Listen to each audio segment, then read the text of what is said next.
Digestion issues are something that we all face at some point in our lives. It could be due to our fast-paced lifestyle or our dietary habits. But yoga offers a natural way to enhance digestion and improve gut health. Namaste, I'm Archana. A warm welcome to today's session where we will see 5 yoga asanas to enhance digestion. These poses target specific organ and functions in the digestive system, helping ease discomfort and support overall digestive health. So the first asana that we're going to see is Padahastasana.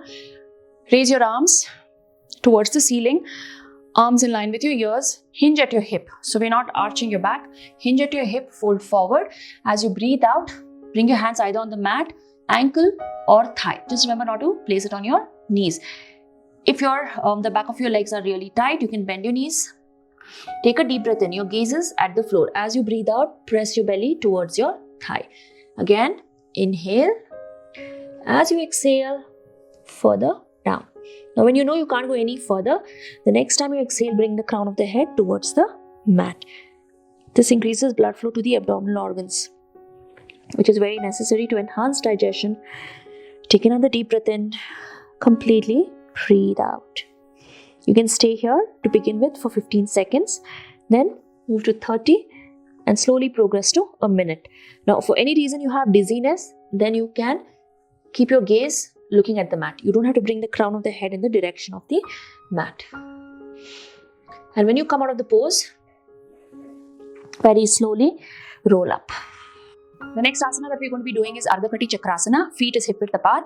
Hands come to rest next to your thighs. Start breathing in and bring your arms in line with your shoulders. Completely exhale. Again, turn your palms towards the ceiling. Start breathing in, bring it all the way up towards the fingertips towards the ceiling.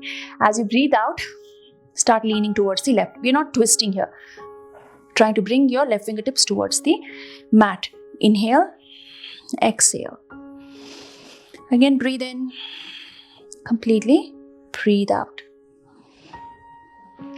Stay here again for 15 seconds and slowly progress to a minute. When you come up, inhale, start coming up.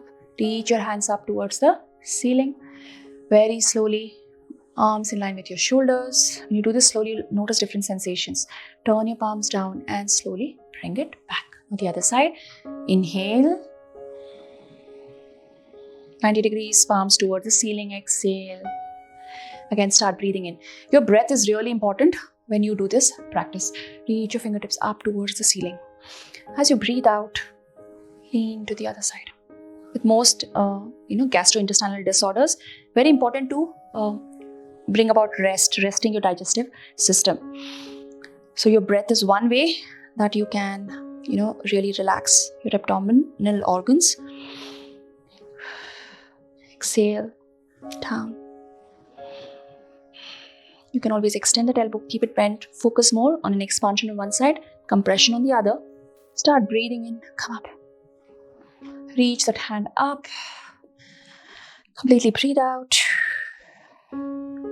Again, back. Turn the palm towards the floor and bring it up. The next asana that we're going to be doing is Parivrtta Trikonasana. Take your right leg, step it towards the right side of the room, toes pointing towards the right side, arms like the letter T. And here, widen your legs so that your ankles are beneath your wrist. Turn and twist.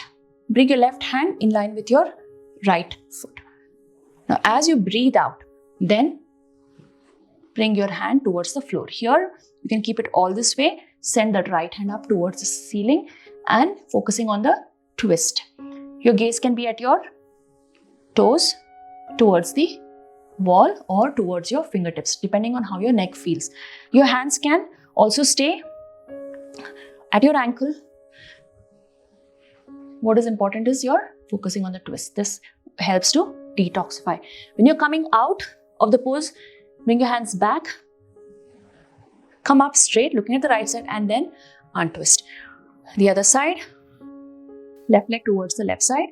Bring your right hand towards the left foot. Draw up your hand here, turn and twist. Here I'm just showing you this. Include these poses in your regular asana routine. So before we do the fourth asana, we will see 3 key things that you need to remember while you do your practice. The first one is do it with ease and steadiness. Sthira Sukham Asanam. What it means is that when you come into your pose, you should feel comfortable and you should also be able to hold the pose for a period of time. It could be 15 seconds or a minute. And when you're in this period of holding the pose, you are steady. So you should aim to strike a good balance between the effort that you're putting and the relaxation that you're getting staying in the pose to get the most benefit out of the practice. The second point is release unnecessary effort. Prayatna Shaitalya. What this means is just engage the muscles that need to hold you in the pose. All the other muscles in your body needs to be relaxed. And a helpful way for you to practice this is long exhalations. You can either breathe out through your mouth and then just letting go of unnecessary tension that we're holding in other parts of our body. Or as a beginner, I find it easy when you let out a big sigh, like a big exhale, and you'll notice that all the other muscles in your body automatically relax. And once you get a hang of it, you can start exhaling through your nose. The last thing that we need to keep in mind is expanded awareness, that is Ananta Samapti. What this means is being fully present in your practice. When you hold a pose, you have to go beyond the physical experience and notice how your breath is feeling. Is it choppy? Is it continuous? Is it rhythmic?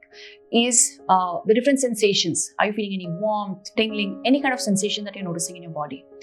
And then going beyond that, noticing what are the thoughts that are coming into your mind when you're in the pose. You like the asana, you don't like the asana.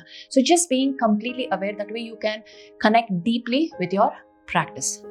The next asana that we're going to be doing is Ardha Matsyendrasana. Bring your right foot on the outside of your left knee. Your left heel beneath your seat. Your right hip. Here you can hug your knee, focus on the twist. This again is great in stimulating the pancreas, which produces a lot of enzyme to break down your food. Option 1. Option 2, hook that elbow, turn and look. Here you can look over your shoulder. Take a deep breath in, completely breathe out. As you breathe in, you release the twist. The other side.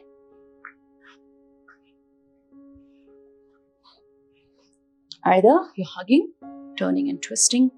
Focus at twisting at your waist. Remember to keep your spine straight, or hook that elbow and look over your shoulder, or look at the left side of the room. It depends on how your neck feels. The last asana that we're going to be doing is Vajrasana. Bring your right heel towards your hip and sit on that heel, and bring your left to join the right. Here, if it is hard to sit, you can always place a pillow between your thigh and your calf muscle.